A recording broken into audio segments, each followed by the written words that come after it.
আমার ফ্রেন্ড লিস্টে বেশ কিছু মানুষ আছে যারা ডাবল স্ট্যান্ডার্ড নিয়ে ঘুরে।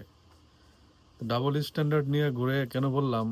বিষয়টা হচ্ছে এমন যে তারা এই যে ইরান এবং ইসরায়েল আমেরিকার যে সংঘর্ষ গেল, এই সংঘর্ষের মধ্যে বিশাল ওরা বিরাট এক একজন বিরাট ইরানপন্থী, বিরাট ইরানপন্থী। কিন্তু আমেরিকার ভিসার জন্য already Malaysia, Singapore, China, Vietnam, Thailand সহ বেশ কিছু দেশে ট্রাভেল করছে।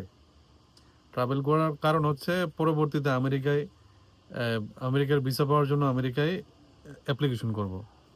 তো এই বিপ্লবীদের বিষয়টা হচ্ছে এরকম যে মঞ্চে উঠে বিরাট বিপ্লবী গর্জন, আর ব্যাক স্টেজে ওয়েস্টার্ন ফিউশন। এই হচ্ছে বিপ্লবীদের অবস্থা।